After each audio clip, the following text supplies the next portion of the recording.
rompe el hielo y ya.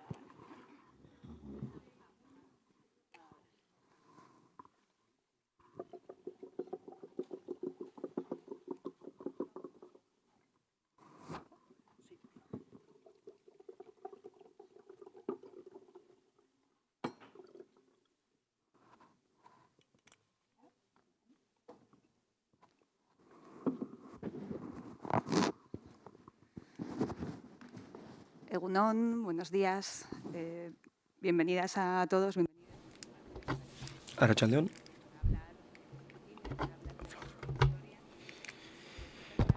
Carmina Bustran naiz. Espainian Libertadeko 50.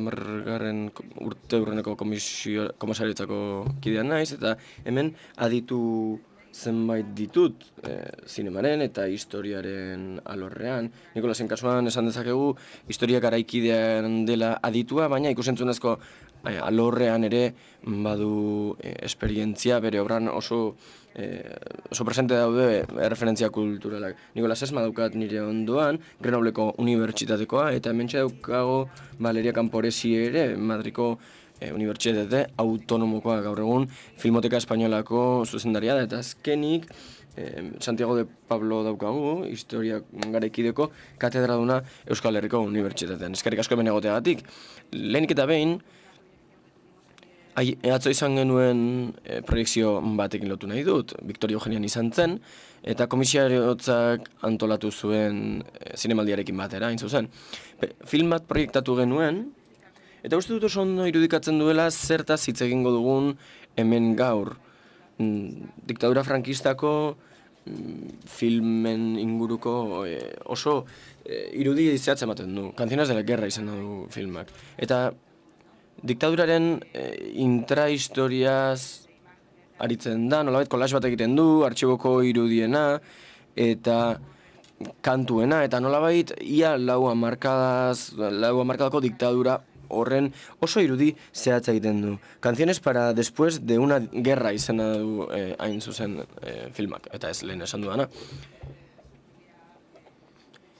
Erabat zentsura erabat iritsi zen 71an, eta zinemaldian estrainatu behartzen arren, ez zen estrainatu horregatik iruditzen zitzaigun oso zirraragarria atzo estrainatu izatea hemen. Eta Franco hil ondoren, 76an estrainatu zen azkenekoz, lehenbizikoz barkatu. Trantsizioan izan zen beraz estrainaldia, eta benetako arrakasta izan zen, nolabait irudikatzen zuelako beste diktaduraren beste irudi bat, erregimenak eman nahi ez zuen irudi bat, eta besterik gabe Nikolasi emango diot hitza azaltzeko ze irudi eman nahi zuen diktadurak zinemarien bitartez, eta zer kontatzen zuen bere buruaz diktadurak. Eskerrik asko, Carmina, eta eskerrik asko guztioi. Mil esker zinemaldiari, plazer handia da hemen egotea. Diktadura frankistak, diktadura guztiek bezala, Canciones para después de una guerra eta hitz egin dugu, baina gerraren aurreko filmez ere hitz egin dugu. Oso garrantzitsua da zinema, nolabait irudi bat eraikitzeko.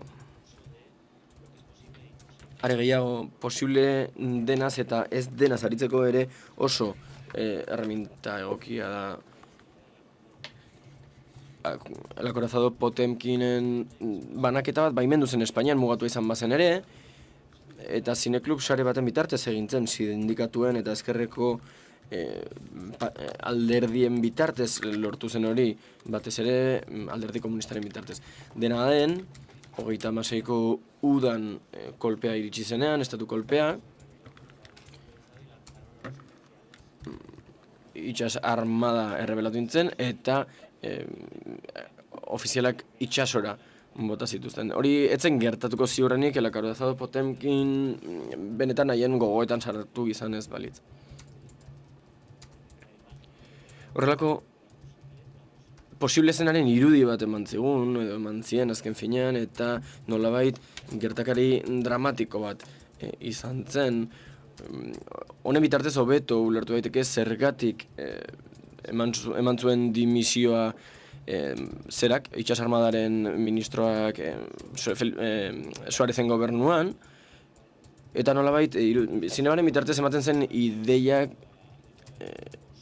hau bultzatu zuen, irudi jakin bat eraikitzea, eta posible den eta ezinezkoa den horren irudi bat transmititzea. Gainera, zinemak bide bikoitz bat zeukan, batetik barne kontsumorako balio zuen, eta bestetik kanporantz ere irudi bat emateko. Eta baimentzen zituzten filmak kontuan izan da, eta batzuek kontuan edukitak kanporantzko kritika bat izan zitezaketela, esatererako Bienvenido Mr. Marshallek. Hala guztiz ere tentu handiz ibili behar ziren ematen zuten irudi horrekin.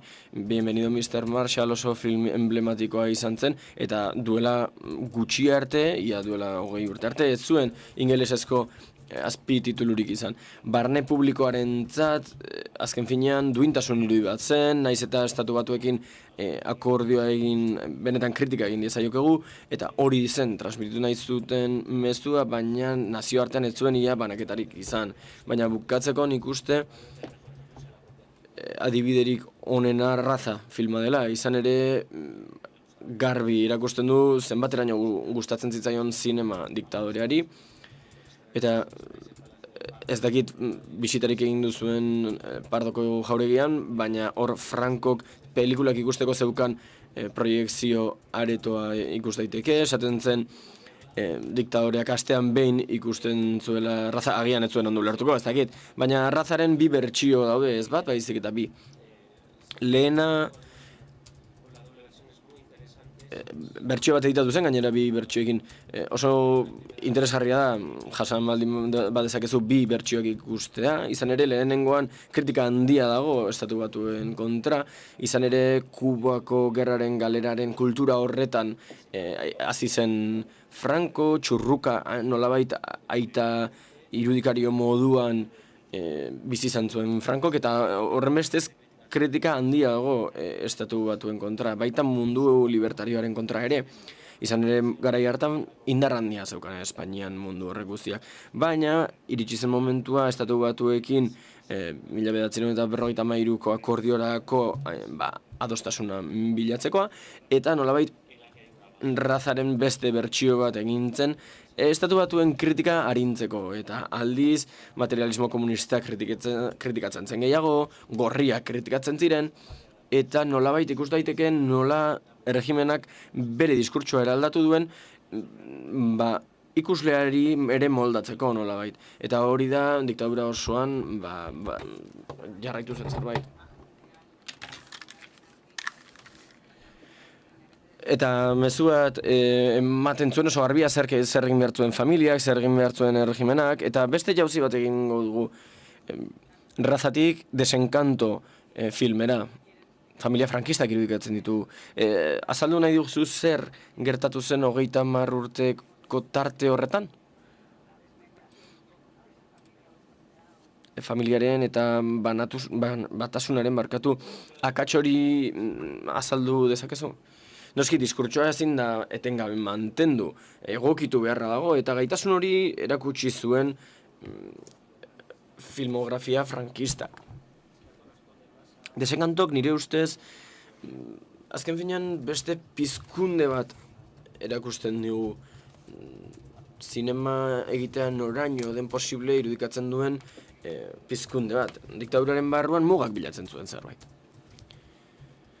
Baina azken finean funtsean film mota bera da. Nik uste Valeriak bere jakintza eman diezagukela. Zer gertatu zen 50 hamarkada horretan? Egunon plazer handia da hemen egotea, eskerrik asko Carmina eta eskerrik asko jaialdiari ere. Bai, nire diskurtsoa ere hortik joango da.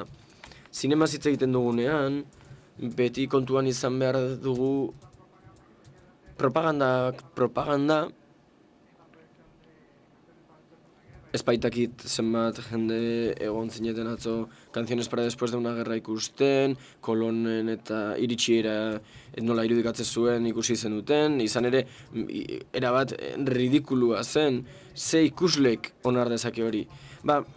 Honelako filmez ari garenean, eta kontuan izan da ikusle batzuk egon behar direla,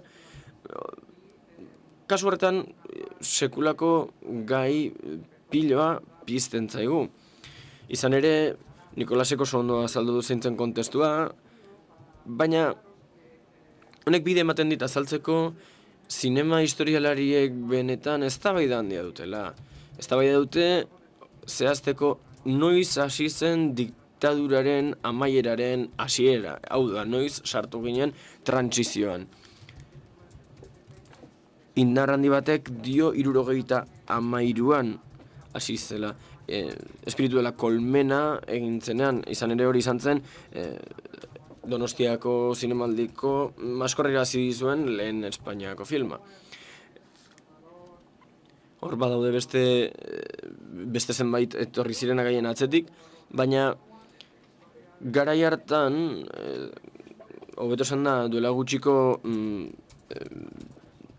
zinemaren eskuliburu maixuz egina daukagu, Vicente Benetena, eta garbi ikus dezakegu haren lanean ez duela kapitulu bat dedikatzen esaterako trantsiziorako edo Francoren heriotzerako.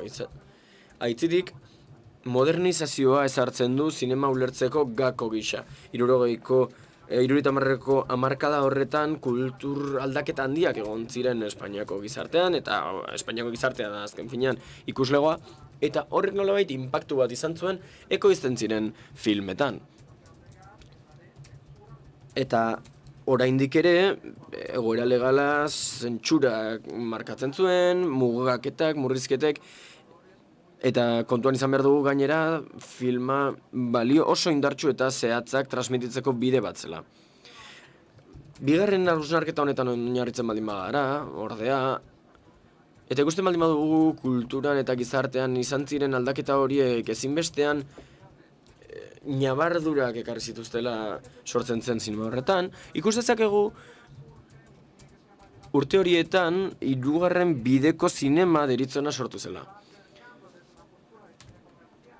Zinema komertzialaren ikuspegitik hasi zen hurbiltzen ikusleengana, ikusle gehiago biltzeko, baina beste gai batzuetara ere hurbildu zen, abortura, ezkontza krisietara, nolabait gizartean bazeuden arazo batzuetara. Eta momentu hortan izan ere horiexek lehertzen ari ziren arazo horiek. Eta diktaduraren balioak nolabait agerian gelditu ziren, eta agerian gelditu ziren haien ahuleziak ere. Eta El espíritu de la colmenaren kasua aipatu dut, baina zentsura gogorraren, Canciones para después de una guerraren zentsura gogorraren ondoren alegia, 2 urte igaro zirenean, ikus daiteke zeinen indar handia zegoen horratzean, frankismoa ezinbestean erlauntza itxi moduan deskribatzen duen film batek, gizarte estu eta ito larria sortzen duen gizarte baten moduan deskribatzen duen film batek, urrezko maskorra lortu zuen eta benetan aitortza handia lortu zuen iritzi publikoaren alderdi askotatik, naiz eta inoiz etzen iritsi bestseller bat izatera. Gaur ulertzen dugun moduan behintzat. Eta guztiz ere, benetan ikusarazi zuen bazeudela zenbat gauza mugitzen hasi zirenak, eta badago gainera, edo bazegoen hobeto esan da, zinema mota bat, autore zinema, zeinak bazituen balio pertsonal batzuek, gidoilarienak eta batez ere zuzendarienak, eta gainera, zeinak sakontasun handiz deskribatzen baitzuen zer pilatu zuen mugimendu antifrankista guztia, eta nola eraiki zuen gainera memoria alternatiboa, eta Espainian gertatu zen horren guztiaz oso urte kontraesankorrak izan ziren noski, eta zinemak ere kontraesan hori oso era lazgarrian bizi izan zuen, izan ere erregimena gero eta oldarkorragoa izan zen, gero eta zapaltzaileagoa, eta erakutsi zuen gizarteak aldaketa behar zuela. Oso esperientzia ezberdina daude, La Prima Angélica esaterako, Carlos Saurarena, ikusi ezin dena, eta kontrakotasun totalak sortzen dutena, Berlanga aldiz, tamaino natural filmatzera Frantziara joan zen, ez zuelako hemen irtenbiderik topatzen. Eta Borau filmak, zinemaldiak benetan hor garrantzia izan zuen film bat gainera, duela gutxi hementxe oroitu zen gainera, eta Urrezko Maskorra irabazi zuen hark ere. Eta film hau gai izan zen zentsuraren aurkako defentsa kanpaina oso bat eraikitzen. Erakutsiz zentsuren kontra ere joan daitekeela, oso erreakzio handia sor dezakelako ikusleen artean. Eta Borauk hori benetan pieza hori jokatu zuen, eta oso era ausartean apustu horren bitartez. Uste dut interesgarria dela diktadura zer izan den begibistatik galdu gabe, eta sortu dituen balioak bistatik galdu gabe, zinema beti izan dela abagune bat kontraesanak ikusteko, edo are gehiago datuak eta informazioak biltzeko leku bat. Batez ere gizartearen inguruko informazioa biltzeko leku bat. Jarraitu zuen hori izaten. Eskerrik asko. De cómo de repente estas películas... Eta filmak pantailara iritsi zirenean eta ondorio bat izaten hasi zirenean, gogora eta horkit Pablo Laparrerekin Filmoteka Katalaneko zuzendariarekin ikusten ari ginenean Canciones para después de una guerra film hau, hipotesi bat bazuen, erakusteko film batzuei benetako jazarpen aplikatu zitzaila eta beste batzuei ezetz. Hark zioen klase sozialaren kontu bat zela. Izan ere, Canciones para después de una guerra erraiza zen jende arruntaren gana iristeko. Beste batzuek aldiz, espiritu deuna kolmena esaterako, espezifikoagoak ziren. Eta agian jende intelektualagoaren gana iristekoak ziren. Prestakuntza bat behartzuen aurretik, eta prestegon behartzen duen zenbait gauza ulertzeko, eta zentsurak askotan ziurrenik esaten zuen, tira, hau pasa egingo dugu. Eta hau guztia gertatzen ari zen Euskal Herrian ere, ezta? Santi, zer diozu honi buruz? Tira, egunon. Hemen noski, egoera hemengoa eta Espainiakoa bestelakoak ziren, ezberdinak ziren. Izan ere hemen etzegoen ekoizpen zinematografiko propio bat, eta hori etzen diktaduraren errua. Beste gai askorekin batera jarraitutasun bat egon zen hor. Ez zuen frankismoak beharrik izan euskal ekoizpen bazapaltzeko, ez zegoelako. Bigarren Errepublikan ez baitzen egon zen saiakeraren bat noski, baina ez zegoen ezer eraikirik, ez zegoen berezko ekoizpenik diktadura osoan. Que el ambiente cinematográfico... Horrek ez du esan nahi egoera aldakor horretan, gauzak ez baina ziren, ez Malefakiz irakasle estatu batuarrak zioen, ez zela egon diktadurarik munduan frankista bezain beste aldatu zenik. Eta hori oso garbi ikus daiteke zineman eta beste kultura adierazpen batzuetan edo adierazpen sozial batzuetan. Euskal Herrian esaterako ez zegoen ekoizpen propiorik eta euskal zinema, kontraesan, trantsizioan hasi zen. Bazegoen aldiz gauza oso garrantzitsurik ere, zinemaldia bera esaterako, izan ere 1953an hasi zen, nazioarteko zinema aste gisa, eta gero zinemaldi bihurtu zen. Eta diktaduraren amaieran, benetan ospe handi hartu zuen estatuan, esaterako aipatu ditugun zera film horiek iritsi zirelako Urrezko Maskorrera, baina nazioarten ere bai, izan ere erakusle bat zen, baina Canciones para después de una guerraren ondoren oso garbi ikusi zen, agerian uzten zituela erregimenaren kontraesanak eta jarraitzen zuen zapalkuntza hori ere nola edo hala agerian uzten zuela. Zinemaldia azken finean erakusten hasi zen, interesatzen ez zitzaizkion, diktadurari interesatzen ez zitzaizkion zenbait kontraesan. Euskal zinemagile batzuk ere hasi ziren lanean, garai hartan, gauza maderrak egiten, eta haien filmak egiteko Madrilen bukatu zuten. Victor Erizeren adibidea aipatu da, baina badaude gehiago ere bai. Pedro Alea, beste eremu batzuetan Iban Zulueta, Javier Agirre, Jose Luis Egea, eta nola ez, hemen daukagu Elias Kerejeta zinema eskola, zeinak Espainiako zineman benetako aldaketa puntu bat sortu zuen, ez bakarrik diktaduraren ondoren, baizik eta gero ere, bai. Hemen sortzen ari zen mundu zinematografiko horrek guztiak ekarri zuen ziurrenik gauza gehiago esan zitezken moduan, euskal zinemaren booma gertatu izana. Film bat gakoa, ziurrenik hemen zaudeten askok gogoan izango duzuena, Ama Lur, da, dokumental bat izan zen, Euskal Herriari buruzkoa, 1978koa, izan ere urte hori ere gakoa izan zen, bai nazioartean, bai estatu mailan ere. 73a bezalaxe, beste kontu batzuegatik bada ere.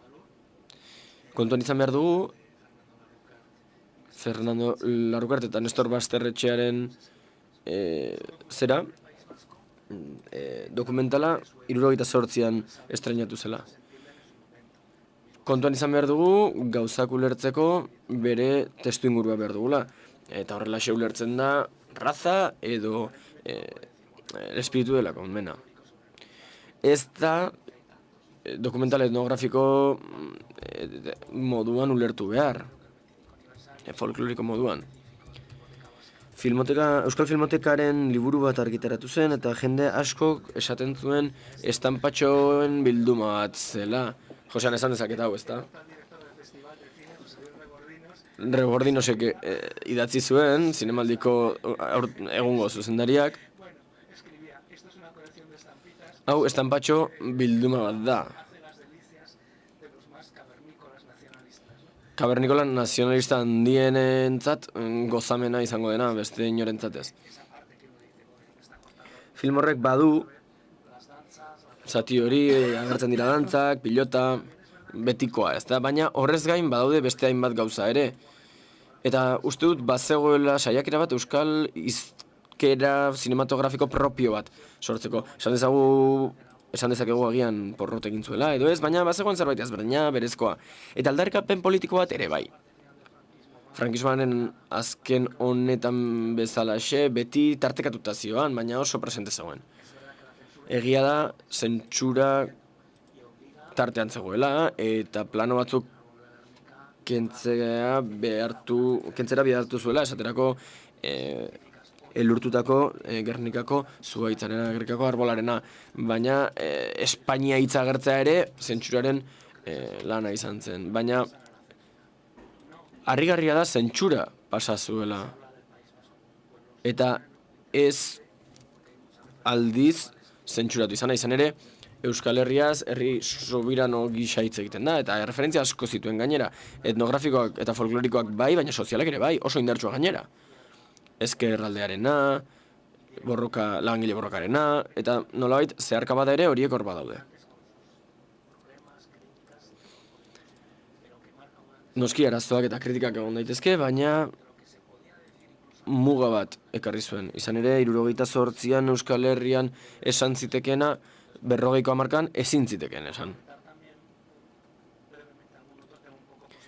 Beranduagoko zenbait gai aipatzeagatik, esan dezakegu nola irudikatzen zen frankismoko Euskal Herri hori, ezta?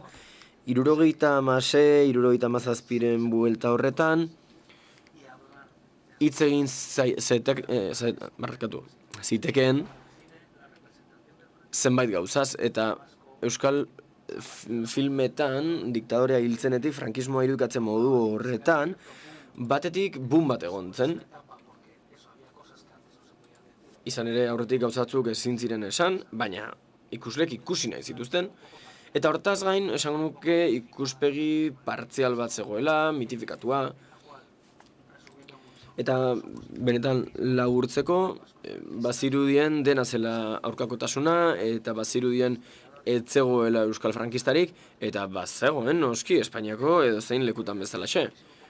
Baina nolabait esateko Euskal Herri bat batua erakusten da, borrokatzen, eta nolabait etarekin ere badu lotura. Izan ere, pentsatzen badugu esaterako Komando Txikia, Operación Ogro, La Fuga de Segovia, hori moduko filmetan, eta pentsatzen badu Proceso de Burgos filmean, ikus dezakegu irudikapen horretan esaten dela eta irudikatzen duela edo ordezkatzen duela Euskal Herria eta Euskaldunak gainera, eta nolabait alde batera uzten dira beste zenbait alderdi biktimei lotuak esateragako. Eta 80 hamarkadan kosta egin zen horri buelta ematen. Euskal Herri mitifikatu batez ari ginen, diktaduraren kontra borroka egiten zuen Euskal Herriaz, eta alde batera uzten zituen beste borrokak bazirudien eta bakarrik ari zela borrokan. Grebak uzten ziren alde batera, borrokak kulturalak eta alderdi demokratikoak uzten ziren alde batera. Eta noski ez zuten hainbesteko protagonismorik, baina ari ziren diktaduraren kontra borrokatzen, baina ez zen aipatzen esaterako Euskal Elizaren kontrakotasuna ere. Beraz, gauza asko zegoen faltan. Baina amaitzeko badago salbuespen bat. Nire ustez oso egokia dena Arantxa Lazkanoren film bat, urte ilunak izena duena, 83an plazaratu zena. Eta benetan pena da, ez zuelako ibilbide komertzial handirik izan, batzuetan gertatzen da, baina interesgarria iruditzen zait 5 edo 6 artikulu daudela eta liburuak ere bai, Frantzian, Estatu Batuetan. Esaten dutenak oso ondo irudikatzen duela hain zuzen diktadura frankista Euskal Herrian. Ez dakit ikus daitekeen, baina ikus badezakezue gomendatzen dizuet. Eta agertzen da noski, baina EAJ ere agertzen da, langile borrokak ere bai, kulturaldaketak ere bai, hizkuntza auzia ere bai. Agertzen da euskara eguneroko bizitzan eta gaztelania mundu ofizialean. Nolabait, harago doa. Ikuspegi estereotipatuak gainditzen saiatzen da benetan errealitatera etortzeko. Askotan haurtzarotik irudikatzen dira gauzak filmetan eta hemen ere bai, baina era askoz konplexuago batean. Euskal Herrian diktadurak zer ekarri zuen modu konplexuan irudikatzen du. Creo que la verdad, os felicito, os estáis atendiendo ahí a las instrucciones. Zorionak, hasiera denbora oso ondo betetzen ari zarete. Eta moderatzaile batek egin beharko ez lukeena egingo dut. Eta da, parte hartzea, seinabardura batzuk eman nahi ditut, ez? Los años oscuros, filmak, diktadura, oso ondo irudikatu zuen, oso modu osatuan 80 eta 80 hamarkadan, ez? 80ko hamarkadako beste film bat ere sartuko litzateke lerro honetan, agian zuk hitz egin duzu horri buruz, ez? Los Santos Inocentes filmaz ari gara. Bai, gauza asko daude esateko eta denbora ez genuke errespetatuko seguro, baina burura etorri zait askotan ez dela pozgarria nola irudikatzen den diktadura filmografian, baina oposizioa ere bai, ze oposizioaren mundua islatzea oso zaila da, oso konplexua da, ez dagoelako oposizio bakar bat, diktadurarekiko oposizio bakar, talde oso zatikatuak dira, eta urte horiek bizi zenituztenok oso presente izango duzue, ez? Salvadorren ere gauza bera gertatzen da, Salvadorrez hitz egingo dugu geroago, baina badago abokatuen arteko elkarrizketa bat, eta enpatzen duten non dago oposizio, non dago partio alderdi komunista, non dago oposizioaren beste zati guzti horiek, non daude? Oposizioa taktikoki islatzea, hain izango litzateke konplexua pantailara emate askotan, publikoak ez badu oso ondo ezagutzen garai hartako errealitatea, galduta bukatuko luke, ez? Beraz, biziki zaila iruditzen zait, irudikapen hori egitea. Hor dago konplexutasuna, ez? Iruditan erakustea, testu batean, ehunka horri eskainiko zeniokeen errealitate bat. Historialariak ez gara publikoan film historikoetarako. Ez dakit bat zatozten, ze guk, espezialista bazara behintzat, bilatzen duzu xehetasuna detailea, eta bai, zurekin ere bat natora, akats bat da, zer lortu behar dugu, zer da garrantzitsuena? Laguntzea gure historia ulertzen, baina bai, zurekin erabat ados.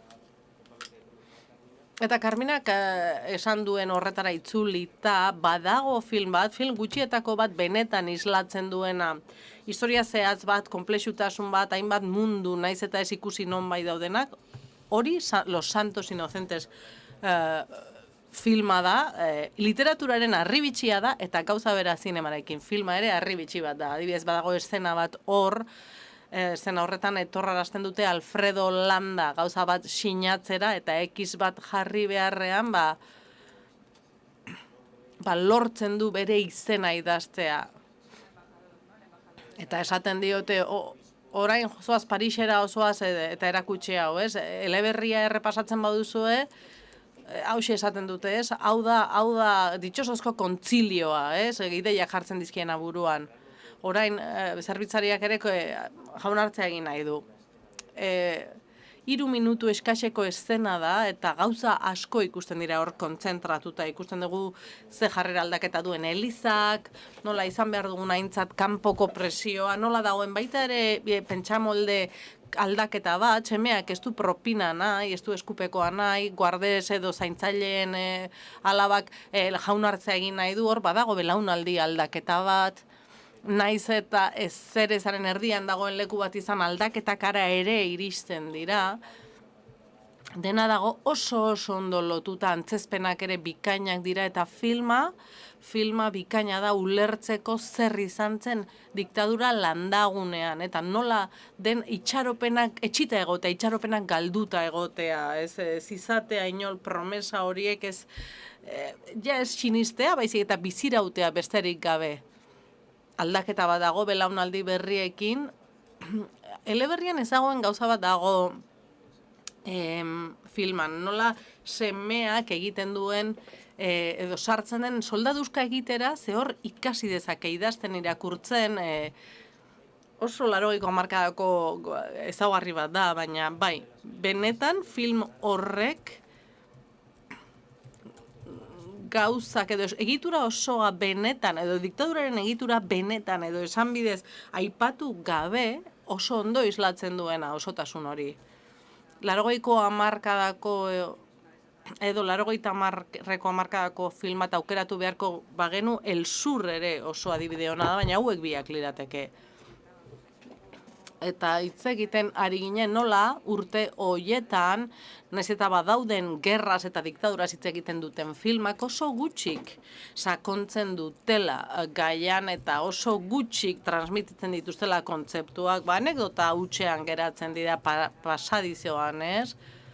Argazki zuzendaritzatik, kutsu laranja ematen zaie irudiei eta benetan sakontzen duten lanak aurkitzea eskertzekoa da.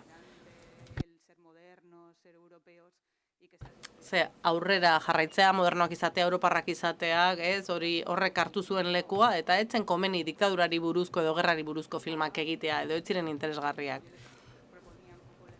Lehen, proposatu dizuet ariketa bat, pentsatzea 21. mendeko filmak, nola 2000. urtea ere baden mugarri bat, hor badaudela, gizarte zibila hasten da, fosak irekitzeko eskabideak egiten, memoria historikoaren legea ere hor dago, hori memoriaren gai horiek guztiak indarrez sartzen hasten dira, hamarkada aldaketa, aldaketa horretan, ez dakit Valeria 2000 urteko filmei buruz hitz egin nahi duzun, ez? Azten direnak diktaduraz hitz egiten, baina beste ikuspegi batetik, beste angelu batetik, eskerrik asko hitza emateagatik, bai, konektatu nahi nuen Santik esan duenarekin, ez? Ze jarrera duten edo dugun historialariok filmat ikustera joaten garenean iraganeko gauzei buruz hitz egiten duelako. Batzuetan joera dugu gertakariei eta datuei itxatxita geratzekoa, ez? Hitzez hitz hartzekoa gauzak. Mende berritik aurrera gertatu dena da hurbilketa desberdin bat, emozional bat. 2 minutu behar dut, referentzia egin nahi diot, 2 planteamenduri, ez? Que hay un historiador conocido catalán que lo ha resumido diciendo pues muy sencillo. O sea, por un lado hay un cine. Alde batetik badago aintzatespena den edo errekonozimenduaren zinema bat eta erabiltzen du publikoak dagoeneko buruan duena, horrekin lan egiten du, indartu egiten du, irudi bat jartzen dio, soinu ematen dio, zehaztasuna ematen dio, eta gero dago ezagutzaren zinema. saiatzen dena erronka egitea gauza horiei eta haratago joaten dena. Baina dikotomia horri hirugarren hanka bat erantsiko nieke, hirugarren urrats bat, niretzat ikusle gisa erakargarriagoa dena, eta da gogoetaren zinema, historiari buruz gogoeta egin arazten dizuna, eta zentzu horretan, adimen artifizialaren, sare sozialen, artifizialaren mende gutxietxi hau, ode gutxietxi honek eman digu, egin ditu ekarpen oso interesgarri batzuk zentzu horretan.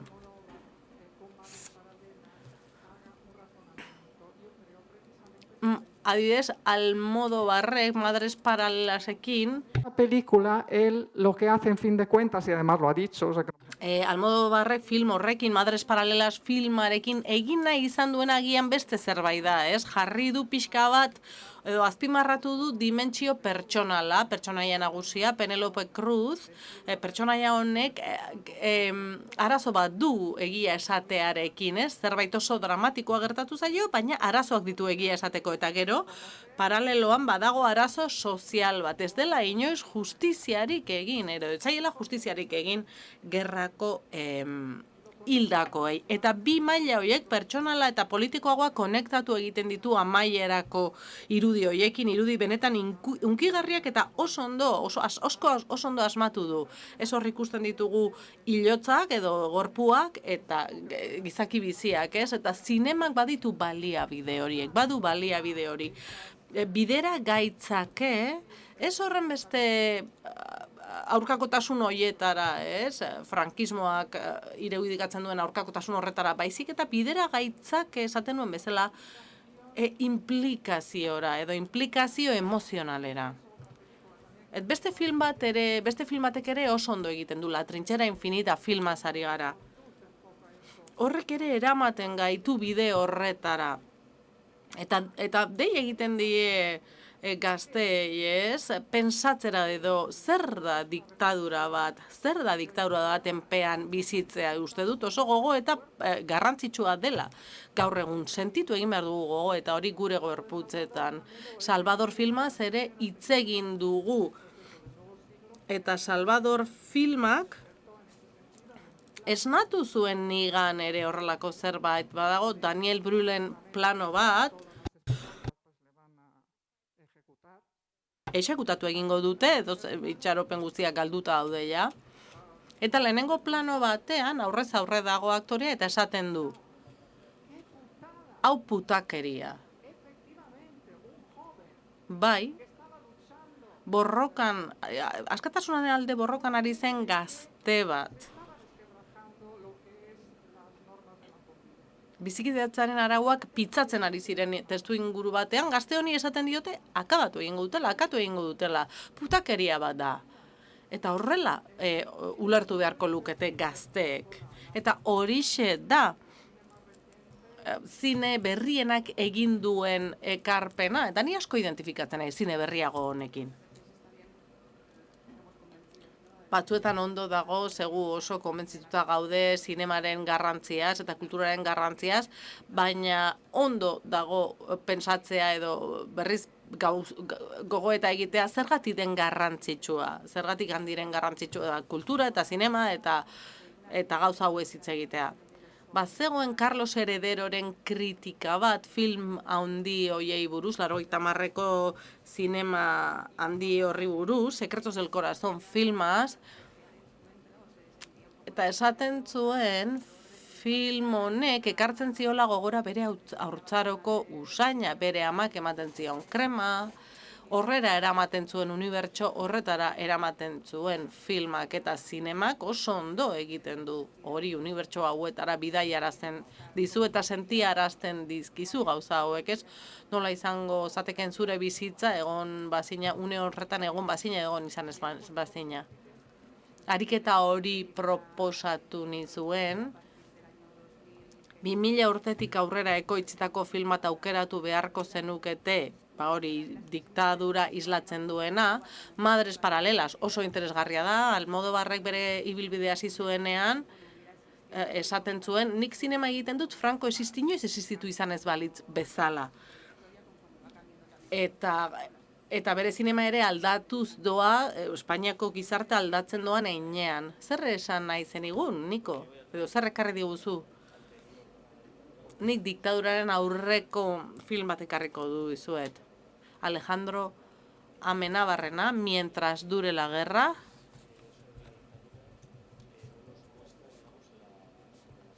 Ze diktadurari buruzko film gehienek ez dizkigute botereen goi mailak erakusten edo zer erabaki hartzeko prozesu jarraitzen dituzten diktadurek. Salvador lanean, adibidez, oso deigarria egiten zait, ez digutela erakusten nor ari den erabakiak hartzen. Indultatuko dugu, ez dugu indultatuko, nork hartzen ditu erabaki horiek. Film hori izugarri maite dut. Eta badauka erabateko empatiaren alderdi hori. Danielek rol zoragarria egiten du, baina maltzurkeria sistematiko hori falta zaitez, erabakiak hartzearen alderdi hori, ez? Santikitza egin du, ez? Biztanleen alderdi frankista horretaz, eta hori dana ez du islatzen. Orduan, lehenengo lagin bat da, ez? Ikusten dugu hor nola funtzionatuko duten gauzek. Horre ikusten dugu ondo inguratutako Franco bat, beti ditu aholkulariak inguruan, Nicolás Franco, gero Carrero Blanco, iruditzen zait pertsonaia bikain eraikita dagoela, eta asko gustatu zitzaidan nola erakusten zuten ez bakarrik Franco, baizik eta nork inguratzen duen, nork aholkatzen duen, baina falta zaigu Franco handi bat ikustea zineman, ez? Dragon Rapidekoa izango litzateke antzezpen onena, ez?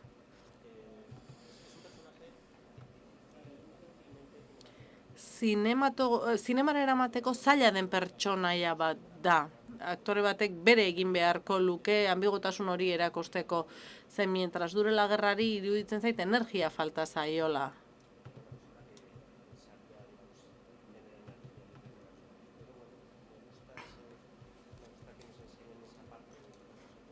Gustatzen zait erabakiak hartzearen prozesu hori erakustea nola bere ganatzen den boterea, jendearen ahuleziak eta miseriak aprobetxatuta. Telefonoz hitz egiten duenean Cabanellaseko masoneriaren kide izateaz. Film horrek oso ondo funtzionatzen du. Ikasleekin, gero badu amairako eszena bat, bikaina dena erakusteko nola egin ikerketa historikoa. Salamankako unibertsitatean gertatzen da eszena hori, ez dago grabaziorik, ez dago grabazio radiofonikorik, ez dago sekuentzia takigrafikorik, orduan esaten duzu zer neurri, noraino jakin dezakegu hau gertatu zela edo etzela gertatu. Ikasleek ondorioak bilatzen dituzte, Unamunoren korrespondentzia pribatua, Unamunoren etxe museoan dagoen eskutitz hori. Orduan badago hor dokumentazio bilaketaren alderdi hori gero pantailara eramateko eta oso film egokia iruditzen zait diktaduraren oinarriak ulertzeko edo ezagutzeko. Oso ondo goaz denboraz.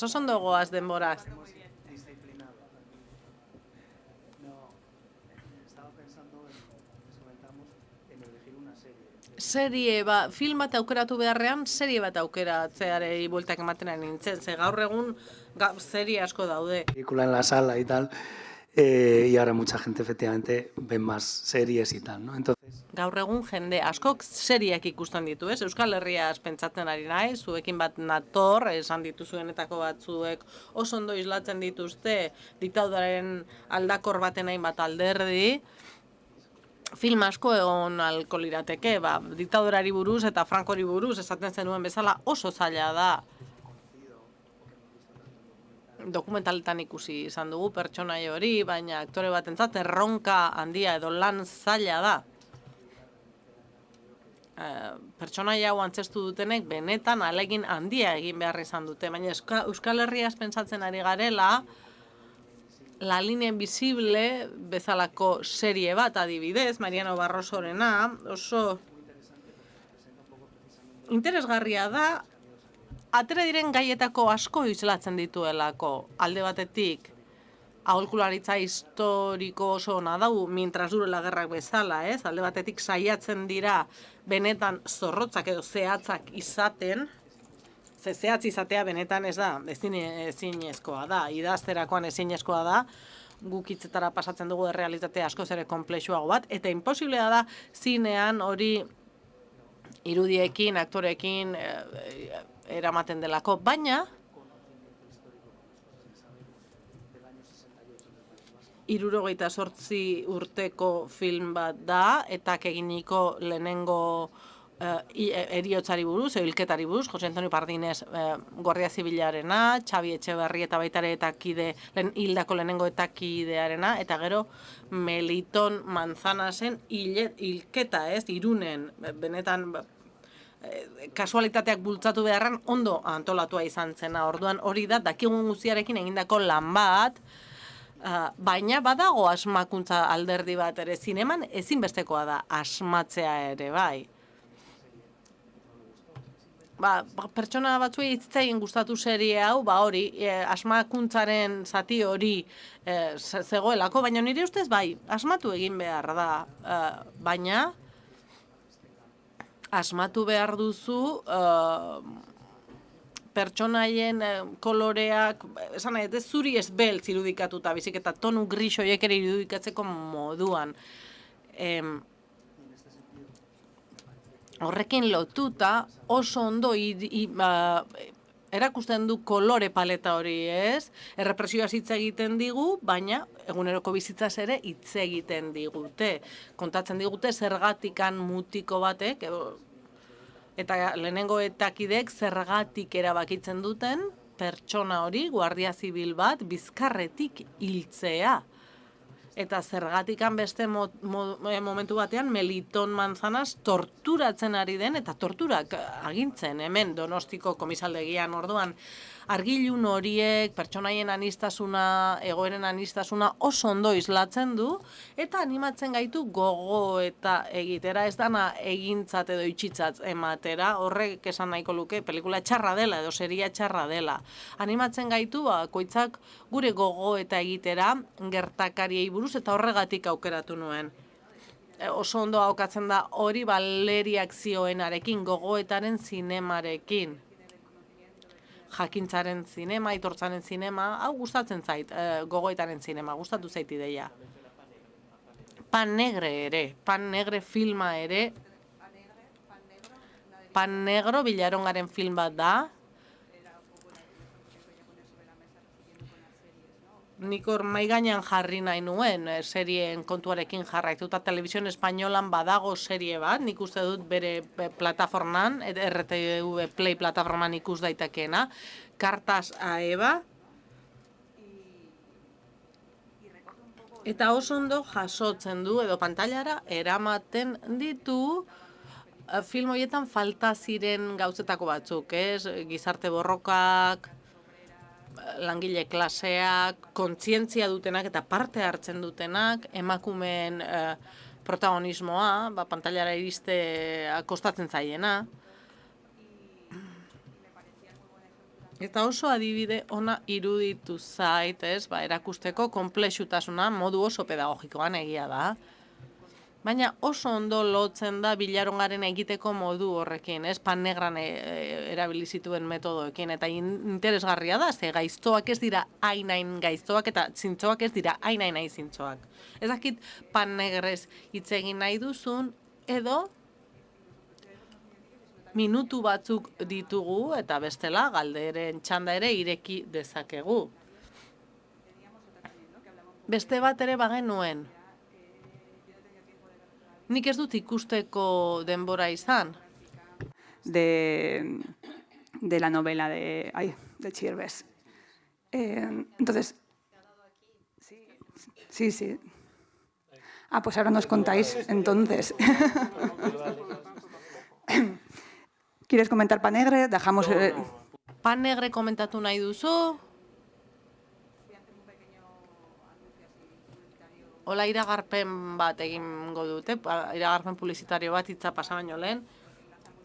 Hau delako lekua eta oso ondo lotzen delako hitz egiten ari ginenarekin.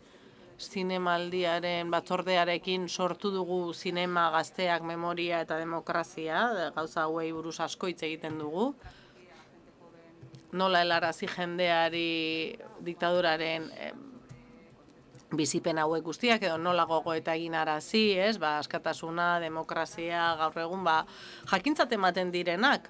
Gaur arratsaldean La Marsellesa de los Borrachos filma dugu, Balogi Retuertorena, bihar Nuestras Derrotas izango dugu, film frantsesa da, eta gogo eta egiten du 78ko ondareari buruz, edo legatuari buruz, gazteekin institutu batean, eta horixe utzi nahi nuen mahai gainean publizitate gixan, uste dut oso ondo lotzen delako gaurko gaiarekin. Kontatuko dizuzue zer moduz La Buena Letra, zabaida ez dezakezue.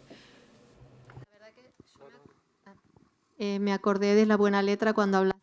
Gogoratu nintzen La Buena Letra filmaz, esan zenuen, hitz egin duzunean, emozioaren bitartez iristen diren film horiei buruz.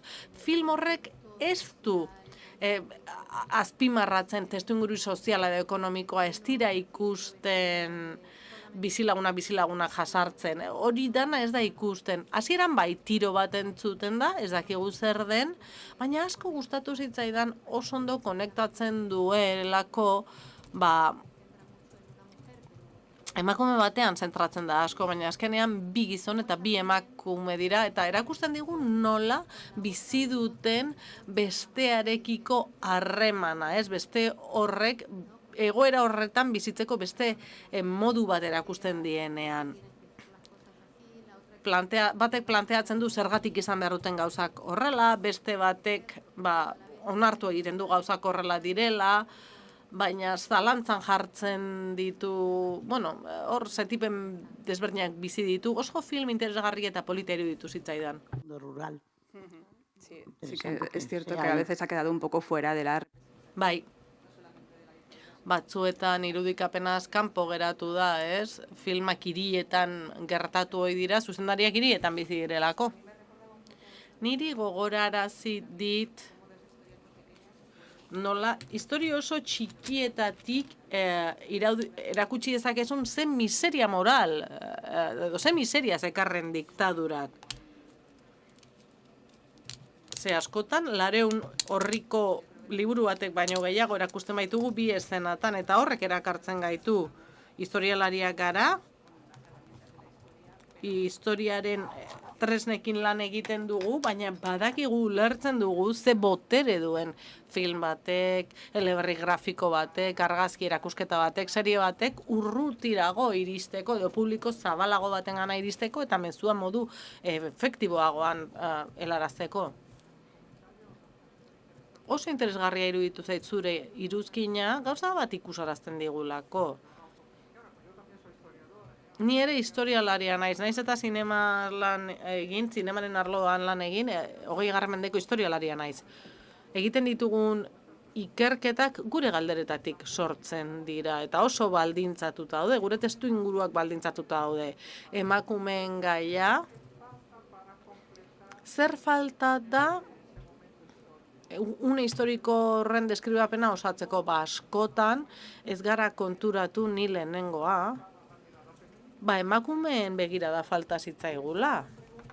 Eta galdera horiek batzuetan lehenago sortzen dira zinean, hurbiltasun horregatik, edo adibidez, beste gai bat esan ez, baina genero indarkeria hitz egiteko Querer seria zoragarria da, gauza asko planteatzen dizkigu, gure filosofiek, baina asko gauza gehiago jartzen ditu mahai gainean, eta eskertzen dizut zure hitzartzea.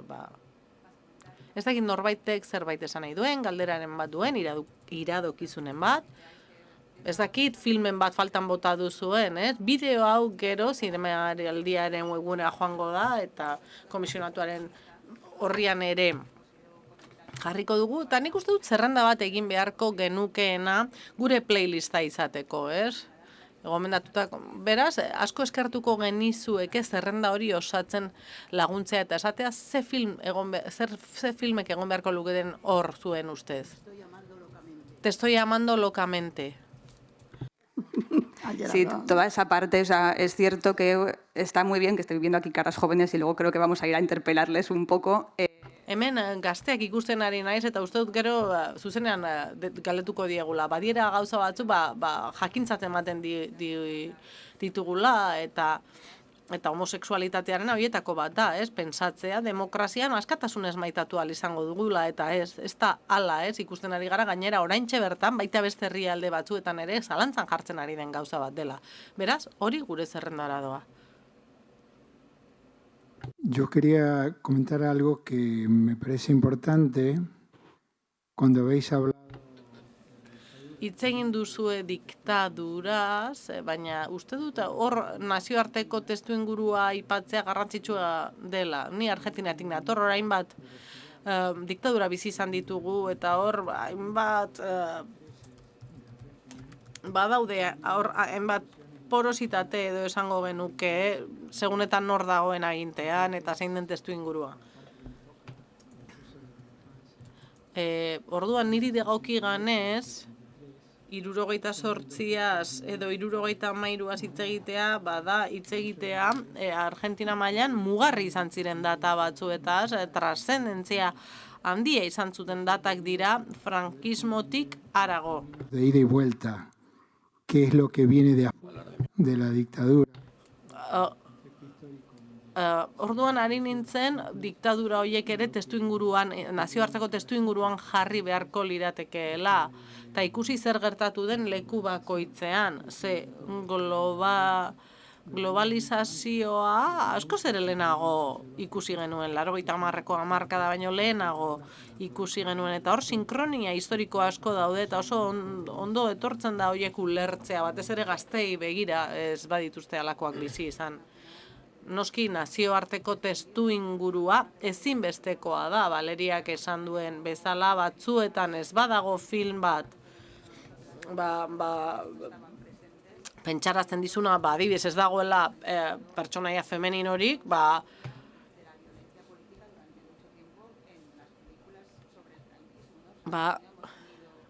adibidez guk hemen ez dugu historia ofizial edo garaje Olimpo alakorik izan, La noche de los lápices, ez dugu alakorik izan, horietan ikusten da grafikoki ze tortura eragiten zizkion diktadurak oposizioari. Salvador izango litzateke lehenengoa gauza hauek agerian jarri dituena. El crimen de Cuenca metafora bada, baina en el lute filmean ere badago tortura bat, baina preso arrun bat da, ez da preso politiko bat, orduan, bai, konparazio hori egiteak, nazioarteko zinemarekin konparazioa egiteak, agerian jartzen ditu gurean ditugun utxuneak, zer falta den. Informe general, periportailearena, badaude tortura estena batzuk, baina nolabaiteko sutiltasunez edo sotiltasunez jorratzen dira. Beste diktadura batzuekiko aldea litzateke gerra zibila, ez da? Edo askotan esaten dugu zenbat pelikula dauden gerra zibilari buruz, baina benetan elkar akatzen ikusten ditugun gerra zibilari buruzko filmak ez daude asko.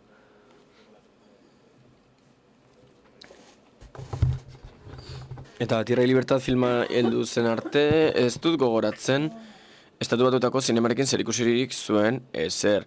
General konfederatuak ikustea, ez tekitzen batgarren muinoa konkistatu nahian Pensilvanian, horrelako ezer antzekorik ere etzen ikusten. Espainiako gerra zibilari dagokionez. Eta hor badago antzekotasun bat, Argentinako diktadurarekin, nolait estatu kolpe horren kontu hori ez da guztiz berdina eta indarkeria guztia ez da lotzen nolabait diktadurarekin. Gerra zibilerako adibidez badago ekoizpen arazo bat ere. Ez da gauza bera film txiki bat egitea, oso kasu zehatz batena, erretaguardian, atzeraguardian, herri txiki batean nola bizi izan zen, edo Hollywoodekin ohituta ginen film mota arranditsu horiek oso gauza ezberdina dira, eta nolabait borroka txapuzero hori errezagoa zen irudikatzen naiz eta dena etzen horrelakoa izan. Noski oso garrantzitsua da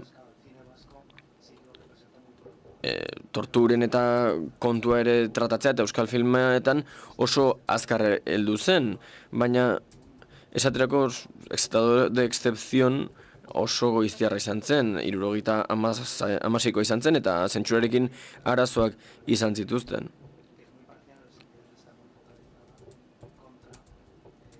Eta etako kideen aurkako torturan oinarritzen da bereziki, eta ez gertatzen ziren beste gauza batzuetan. Eta trantsizio prozesuen kontu bat ere badago tartean, ez da? Nola bukatu zen diktadura leku batean, nola bukatu zen bestean, bazegoen egiaren batzorderik, epaiketarik. Horrek noski eragin handia du gero historia goratzeko moduan. Bai filmetan, bai eleberrietan, eragin handia du. Badagor hitzartu nahi duen pertsona bat hemen, eta beste bat hor. Gomenda ezazu mesedez film bat zerrendarako.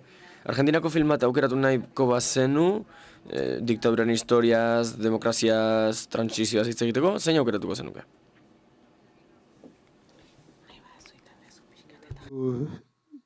Cierra tus ojos.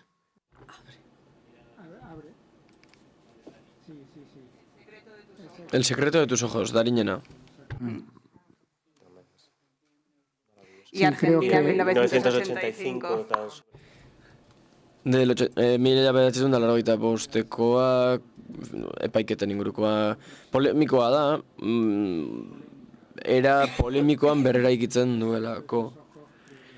El secreto de tus ojosek nolabait trantsizio bat egiten du politikoa denaren, pertsonala denaren eta soziologikoa denaren artean. Eta nolabait ondo bat ematen dio, funts bat horri guztiari, eta balio gehiago aitortzen dio gainera, noski. Naiz eta oso une garrantzitsua islatzen duen. Kamtxatka ere agian aipatu egin ezak ez da.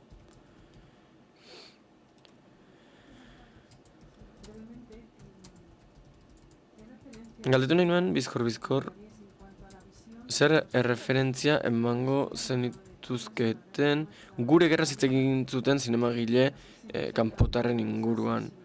Izan dute sentsibilitate hori? Oso kontzientzia handia zuten gure herrialdearen egoeraz, naiz eta gazten artean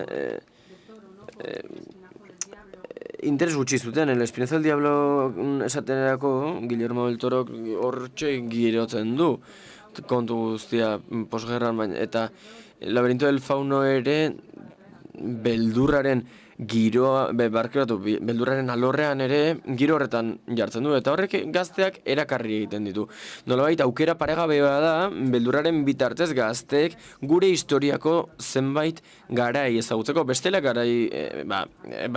ezagutuko ez lituzketenak.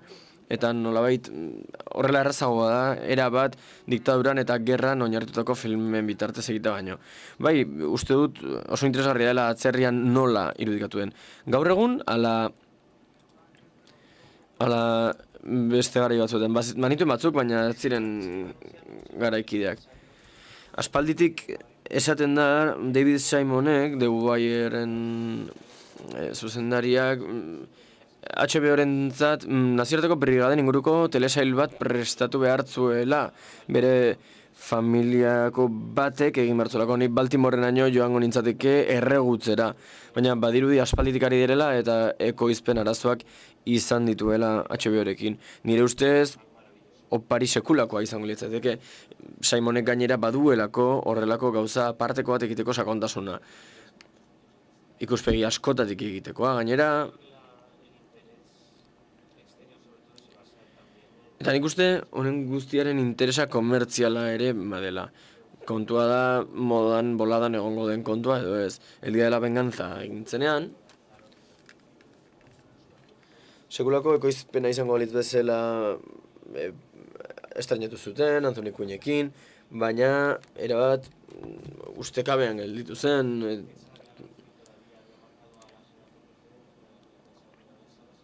Bazirudien sekulako arrakastea izango zuela, baina bazirudien ez zuela arrakastarik handik gutxira Joaquin Grimau zeratu zuen, zigortu zuten, eriotz zigorra esarri zioten, eta hor ikusi zen, ez zegoela inhilda diktadorea, azken finean, baina por qué doblar las campanas, horrelako filmak eta dokumentalak ere badaude atzerrikoak, nazioarteko brigaden inguruan, nik uste herrialde bakoitzean referentzia simbolikoak direla, Kanadan, esaterako, bakoitzak bere brigadisten inguruko dokumentalak egin ditu, baina egia da, fikzioa zailagoa dela topatzen. Zaila da kanpotik frankismoaren eta gerra zibilaren inguruko fikzioa egitea. Modak moda, noski, testu inguruaren inguruko erreferentziak behar dituzu kanpoko ikusleek uler dezaten. Fikzio nordikoak, filmin badaukazue, erakusten digu nola erreferentzia izan den frankismoa eta diktadura frankista nazioarteko brigadetan borrokatu zituztenen ingurukoentzat. Esaterak batetik zentsura egon zen, eta etzen bikoizketarik izan, baina horrez gain, azken finean, etzen horren masiboa. Danimarkan badago adibide baz, eta adibide horretan, film horretan, protagonistetako bat Brigada Nazionaletara doa. Gold Rush filma, Norvegiako bankuaren inguruko film bat, haren izena ez daukat gogoan, baina gura ere nazioarteko brigadetara borrokatzera etorri zen. Los Cañones de Navarone berriz ikusten baduzue, eta benetan gomendatzen zaituztet, ez ikusi bikoiztuta, izan ere, Labanarekin jendea akatzen duen pertsona hori nazioarteko brigadetan ibilia zen, eta Bartzelonako Arakina deitzen diote. Bikoizketa erregimen frankistan egin zenez, referentzia hori guztia baztertu egin zuten. Casablancan gertatu zen, Espainia eta Gerra Zibila aipatzen da. Da nik uste herrialde askotan, Norvegian, Danimarkan, Holandan, eta halakoetan figura askok badute Espainiarekin lotura hori, baina nola edo ala etzaio sekulako ekoizpena edo sekulako oihartzuna eman. Filmin badago beste film nordiko bat, esango nuke Frankoren heriotzaren iragarkiarekin hasi zela, eta denek ospatu egiten dute. 100 kilometrora bizi den jendea, baina oso berezko bizitzen dute gertakari hori. Jorge Semprunen eta beste koizle baten bikote hori etorri zait gogora, La Guerra Fini esaterako, eta Las Dos Memorias, bi film horietaz ari nintzen. Baina Mugia Madrid ere badago hor tartean. Nosotros en el tiempo, Angelika Lengusua besterik ez dago, eta ez dut uste horrek dagoeneko funtzionatzen duenez. Nik gogora ekarri nahi nuen hemen festivalean dagoen film bat.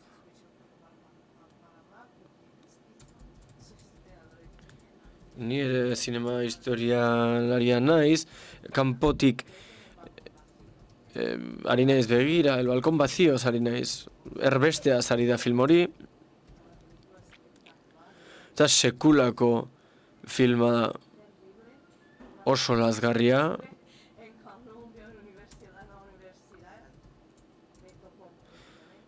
eta Kolonbiako unibertsitatean benetan ukitu ninduten. Film horrek benetan unkitu egin ninduen, eta uste dut Errepublika Zaleen erbestea ere oso referentzia garrantzitsua izan zela atzerrian. Film hau, aipatzen ari naizen film hau oso garrantzitsua izan zen, eta benetan merezi du. Aipatuko nukeen beste bat, da, Jolin's The Spanish Youth, eta egin zuena sekulako izan zen, ez bakarrik dokumentalaren alorrean, baizik eta alor narratiboan ere bai.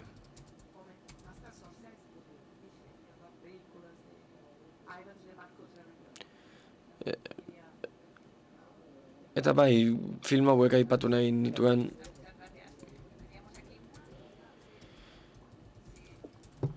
Yo quería invitar a los que son menores de 30 que estoy viendo a que nos recomienden una película que les haya gustado. A ver si se animan. Ea gaztek ere, animatzen diran, gustoko duten film bat aipatzeko. Argentinaz aieritu zarenean beste film bat etorri zaigora, El silencio de otros, dokumental paregabea.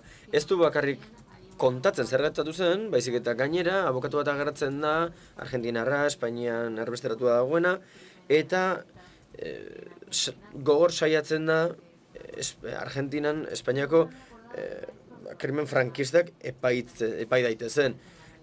Eta badago beste bat, zolagarria iruditzen zaidana, eta protagonista film honetan ere La buena letran aritzen da.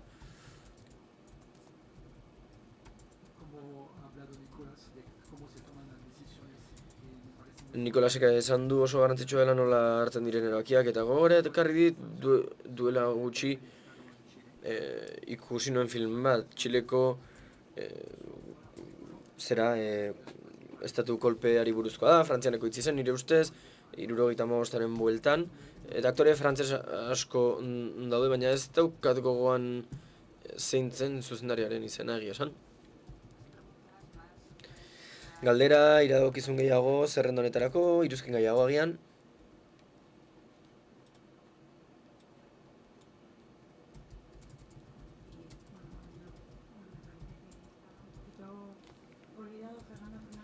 Fernando Fernán Gómez ahaztu egin dugu, apur bat ez dugu aipatu. Gerrara, baditu hainbat film, eta Elena Tabernak beste bat egin zuen herrietako jendearen arteko gatazkak islatzen dituena. Fernando Fernán Gómezena, Mambruse fue la gerrak, esango nuke ezin hobeto islatzen duela aipatzen duzunaren eta ekoizpenaren arteko lotura hori. 85, 86 ingurukoa da, eta naiz eta 75ean girotuta dagoen, eta azken finean kontatzen ari den hori zera den, Frankoan nola hiltzen, eta Aitona nola zeukaten giltzapetuta zulo batean, eta nola ateratzen hasi izan zuen diktadorea hiltzean, eta kontatzen du desarrollismoaren eta kontsumismoaren zurrunbiloan nola sartzen den familia, eta nola eros dezaketen zera, gauza bat eta bestea, eta nola zer hori diruzaletasun horrengatik nola erbesteratzen duten azken finean berriz ez zulora Aitona, eta bai noski uste dut oso garrantzitsua dela film hori, besteak beste, eta La buena nueva ere bai.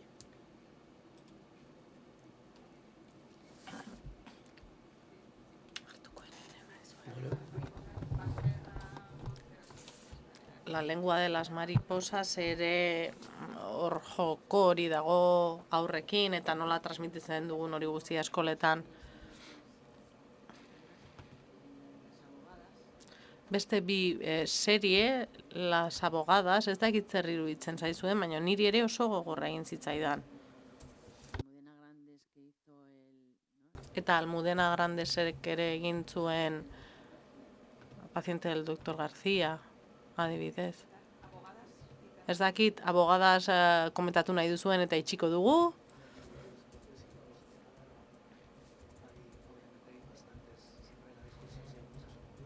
Gerrarantz joaten bagara, beti dago eztabaida, ez asko dauden edo gutxi dauden. Segun eta zerekin, alderatzen duzun. Gerrari buruz bastante badaude nahiko. Eta Koreako film batez gogoratzen ari nintzen, estatu kolpe bati buruz hitz egiten du, Korean berriki gertatu dena, eta abenduak 25 edo. Eta erakusten digu nola militar batek erabaki behar duen bat egin edo ez bat egin, eta estatu kolpeari buruz ere antzeko zerbait egin liteke, eta nik nire ikasleei esaten diet, ez zegoela mukigorrik, baina ez zegoen telefonorik ere, konferentzia bat eskatu behartzen nuen, eta hor ikusten duzu militarren zati bat altxa dela, besteak ez, beste batzuk zalantzan daude, telefonoz deitzen duzu leku batera, ez? Imanol Uribek Emilio Molari buruz zerbait egin zuen, baina etzen telebistarako izan. Etzen oso potentea izan, baina horrek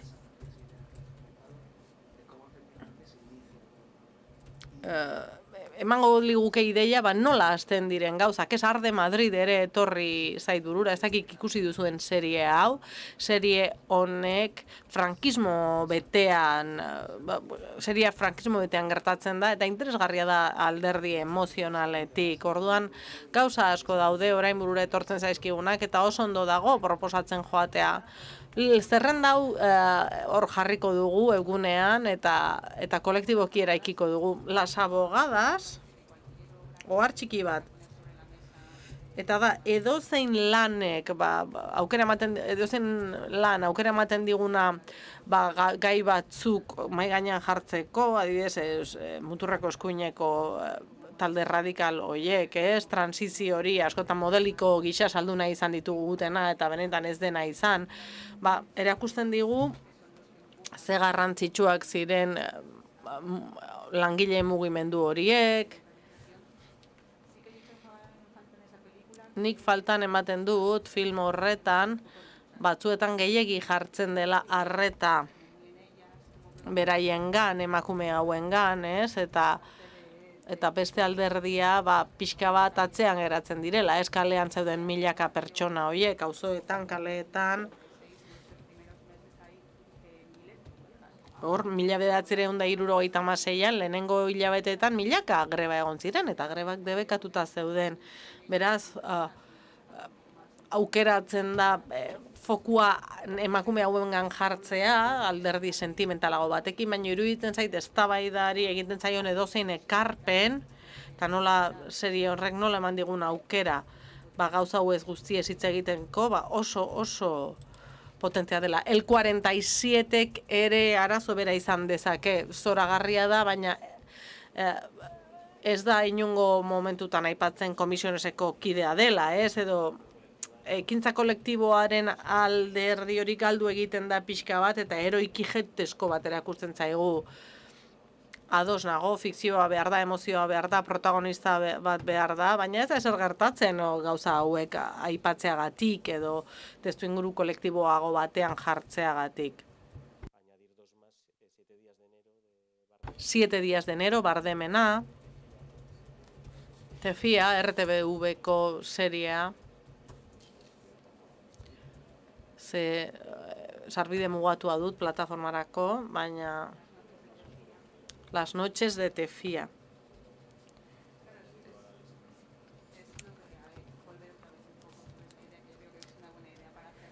Ideia polita da, ez? Isteko, ikusentzunezkoen boterea gai batzuk mahai gainean jartzeko. Ni historia garaikideko doktoretza badaukat, eta inoiz ez nuen Tefiari buruz hitz egiten entzun, ez? Kontzentrazio esparru bat zen, Fuerteventuran zegoen, eta han presoen zati handi bat homosexualak ziren, eta reedukazio berrezteko edo esparru bat zen, eta serie batek hori hau iruditan jartzea eta publiko orokorrarei hurbiltzea oso garrantzitsua da. Eskerrik asko guztioi, plazera izan da, hau guztia jarriko dugu, webgunean, zerrenda zabalduko dugu. Zinemaldiaren orrian egongo da, eta Espainian Libertad komisionatuaren orrian ere egongo da. Espainianlibertad.com